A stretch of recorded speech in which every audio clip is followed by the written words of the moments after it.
जो अब इस बात पे कोई संदेह नहीं है कि नमित मल्होत्रा रामायण को ग्लोबल स्टेज पर ले जाना चाहते हैं, क्योंकि अगर ऐसा नहीं होता तो वो रामायण का इंग्लिश ट्रेलर लॉन्च नहीं करते। और ऐसा भी नहीं है कि उन्होंने कुछ गिने चुने जगह पर रामायण का ट्रेलर लॉन्च किया है, नहीं। जहाँ जहाँ पर हम बड़े बड़े हॉलीवुड की मूवीज़ का ट्रेलर देखा करते हैं ना, वहाँ मतलब उन चैनल्स पर इसके इंग्लिश ट्रेलर को लाइक आउट किया गया है। एंड मैं जानता हूँ कि भले अभी हम कह सकते हैं इसके ट्रेलर के दम पे तो इस फिल्म को सेल नहीं किया जा सकता है, उसके अलावा भी कई सारे और प्रमोशंस करने पड़ेंगे जो कि होंगे ही आगे, उस बात पे भी कोई डाउट नहीं है। लेकिन कम से कम अगर आप इन सारे जितने भी सारे हमने ट्रेलर्स देखे हैं, मतलब जितने भी सारे चैनल्स पर हमने इंग्लिश ट्रेलर को देखा है, अगर वहाँ पर आप जाके देखोगे तो कई जगह ऐसा ना कि उन सारे कमेंट सेक्शन में आपको लिटरल फॉरेन की ऑडियंस के जेन्युइन कमेंट्स देखने को मिल जाएंगे।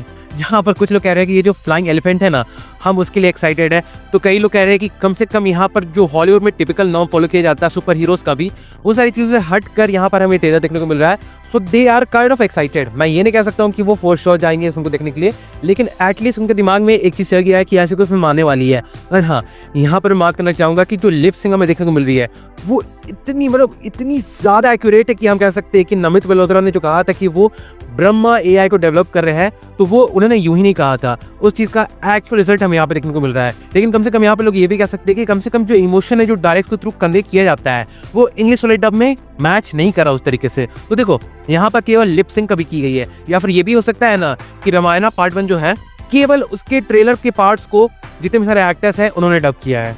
क्योंकि आप देख सकते हो कि जो एक्चुअल डायलॉग्स हिंदी हुए थे उन्हीं सारी चीज को वर्ड टू वर्ड इंग्लिश में कन्वर्ट करके यहाँ पे डिलीवर किया गया है, जिसके चलते फॉर श्योर जो इमोशंस है वो ठीक तरीके से कन्वे नहीं हो पाते हैं। जहाँ पर हम भी समझ रहे हैं कि जितने भी सारे डायलॉग्स हमने सुने हैं वो ठीक तरीके से हमारे पास भी नहीं आ रहे हैं, तो फॉरेन का ऑडियंस को क्या ही लग रहा होगा। एंड मैं सच बता रहा हूँ कि जब मैंने इसका पहला 10 से 15 सेकंड का ग्लिम्स देखा जहाँ पर मुझे डायलॉग सुनने को मिला यश का एंड ये जो जितने भी गार्ड्स रहते हैं इस महल के बाहर उनका, तो मुझे लगा कि ये कोई एनिमे टाइप की लाइक डबिंग की गई है, क्योंकि यहाँ पर लिटरल वैसी वाइब आ रही थी सुनने के बाद। और आप ये भी कह सकते हो अगर आप इस फिल्म के ट्रेलर को देखोगे इंग्लिश में तो आपको साफ साफ समझ में आएगा ये चीज़ कि एक्टर्स ने केवल अभी ट्रेलर के अकॉर्डिंग ही डब किया है। मतलब ट्रेलर में जितने भी सारे डायलॉग्स हैं केवल उन्हें डब किया है, पूरी फिल्म को अभी डब नहीं किया गया है।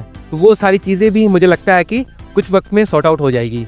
एंड मैं ये तो फॉर श्योर कह सकता हूँ कि फिल्म में हमें ऐसी तरीके की डबिंग तो सुनने को नहीं मिलेगी। यहाँ पर एक तरीके से हमें भी ये बता दिया गया है कि जो ब्रह्मा एआई यूज़ करने वाले थे नमित मल्होत्रा उनकी टीम यहाँ पर लिप सिंक के लिए, वो बेहतरीन तरीके से हो चुका है। अब देखो अगर आप हिंदी ट्रेलर को देखोगे या फिर इंडिया में जितने भी सारे ट्रेलर्स लॉन्च किए गए थे अगर उन्हें देखोगे एंड उसके बाद अगर आप रामायण के इंग्लिश ट्रेलर को देखोगे तो आपको कुछ ग्लिम्स देखने को मिलेंगे जो हिंदी ट्रेलर में नहीं थे।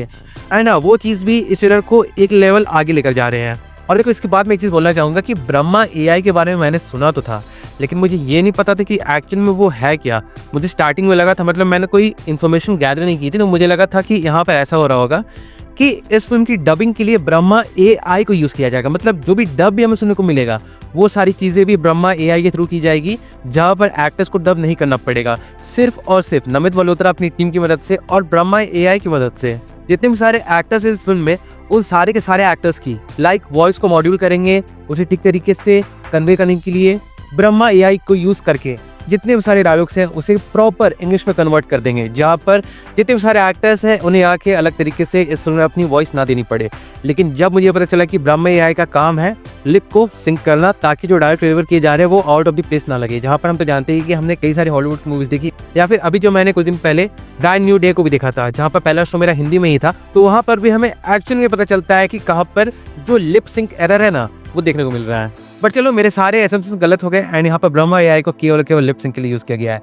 अब देखो इसके बाद मैं कुछ और चीज़ें बोलना चाहूँगा इसी ट्रेलर को लेकर। देखो जहाँ तक मुझे समझ में आ रहा है कि नमित मल्होत्रा रामायण को जो फॉरेन की ऑडियंस है उन्हें स्टार्टिंग में मतलब अभी के पॉइंट पे केवल विजुअल के दम पे सेल करना चाहते हैं, क्योंकि एक बात आप भी समझ लो कि रामायण जो कहानी है ठीक ना, उससे फॉरेन की ऑडियंस बहुत अच्छी तरीके से वाकिफ है नहीं। तो अगर उन्हें कोई चीज़ अपने तरफ अट्रैक्ट कर सकती है तो वो हो सकते हैं विजुअल्स। उसके बाद भले जब वो फिल्म देखने के लिए आएंगे तो फिल्म में इमोशंस के जरिए, डायलॉग्स के जरिए एंड कई सारे और भी चीज़ों के जरिए बाहर की ऑडियंस को फिल्म से कनेक्ट करवाया जा सकता है। लेकिन अगर लोग ये सोचेंगे कि अभी से ही हम केवल डायलॉग्स के दम पे या फिर इमोशन के दम पे ऑडियंस को लाइक थिएटर में खींच ले इस फिल्म को देखने के लिए, तो वो चीज़ काम नहीं करेगी। क्योंकि जैसा मैंने कहा था कि हॉलीवुड की जो ऑडियंस होती है ठीक ना, उनके पास ऑलरेडी बहुत सारे ऐसे स्पेक्टिकल्स अवेलेबल रहते हैं एंड कई सारी चीज़ों की कहानी उन्हें ऑलरेडी पता भी होती है। तो अगर यहाँ पर रामायण को सेल करना है फॉरेन के ऑडियंस के सामने तो केवल विजुअल्स ही बचते हैं। बट फिर भी ये तो मेरा सोचना है, मैं ये ही कह रहा हूँ कि हर कोई यही सोचता होगा, या फिर इवन नमित मल्होत्रा ने भी यही सोचा होगा। ये मेरा अपना एजम्पशन है जो मुझे लग रहा है, और वही मैंने यहाँ पर बताया है। और जिस तरीके से मैंने बताया था कि जहाँ जहाँ पर रामायण के इंग्लिश ट्रेलर को लॉन्च किया गया है, वहाँ पर अगर आप कमेंट सेक्शन में जाओगे तो भले जो मोस्ट ऑफ द ऑडियंस देखने को मिलेगी वो हमारे इंडिया से ही होगी, लेकिन उसके अलावा जो और भी सारे कमेंट्स है वो उन लोगों की तरफ से है जिन्होंने पहली बार इस फिल्म के बारे में सुना है या फिर इस फिल्म का ट्रेलर देखा है।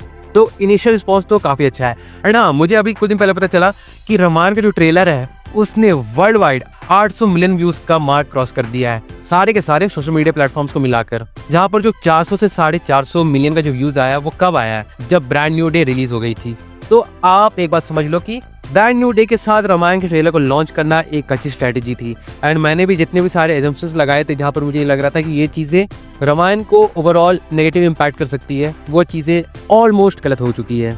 अब आगे बस ये देखना है कि जो भी एजम्पशन, जो भी उम्मीद हम लगा रहे हैं रामायण को लेकर ग्लोबल स्टेज पर जाने की, वो कहाँ तक सच होती है। एंड इसके लिए हम ज़्यादा वेट करना नहीं है, क्योंकि रामायण का ऑफिशियल रिलीज डेट भी आउट कर दिया गया है इसी ट्रेलर के साथ, जो कि है November 6, 2026। अब देखो, हाल में जब रणबीर कपूर बाहर गए थे रामायण के प्रमोशन के लिए, जब उसका ट्रेलर लॉन्च होने वाला था, तो वहां पर उन्होंने बता दिया था कि रामायण पार्ट 2 जो होने वाली है उसकी भी 50% जो शूटिंग है वो कंप्लीट हो चुकी है। तो आप समझ सकते हो कि जो भी मेकर्स हैं वो अपनी फिल्म को लेकर कितना कॉन्फिडेंट है कि वो वेट भी नहीं करना चाहते अपनी पार्ट 1 की कलेक्शन को देखने के लिए, ताकि वो पार्ट 2 की शूटिंग स्टार्ट करे।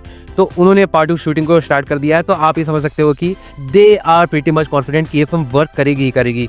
एंड जब मैं इस सारे सिनेरियो के बारे में सोचता हूँ तो मेरे दिमाग में एक नाम आता है, और वो है लॉर्ड ऑफ द रिंग्स। जहाँ पर Lord of the rings trilogy को भी इस तरीके से शूट किया गया था, जहाँ पर फिल्म रिलीज हो गई थी पार्ट 1, लेकिन बाकी सारे पार्ट की शूटिंग कंटिन्यू थी, क्योंकि वहाँ पर भी सारे मेकर्स को कॉन्फिडेंट था कि ये फिल्म वर्क करेगी ही करेगी। एंड ऐसा हुआ भी था एक्चुअल में। तो उस चीज़ को कंसिडर करके हम कह सकते हैं कि रामायण के मेकर्स भी काफ़ी ज़्यादा कॉन्फिडेंट हैं। एंड हाँ, हमें एक अच्छा रिजल्ट देखने को मिलने वाला है। अब देखो, मैंने भी कई सारी चीज़ों को लेकर टिप्पणियाँ की है, कुछ सारी चीज़ों को लेकर स्केप्टिकल रहा हूँ इसके ट्रेलर को लेकर ही अगर मैं कहूँ, लेकिन फिर भी मैं काफ़ी एक्साइटेड हूँ।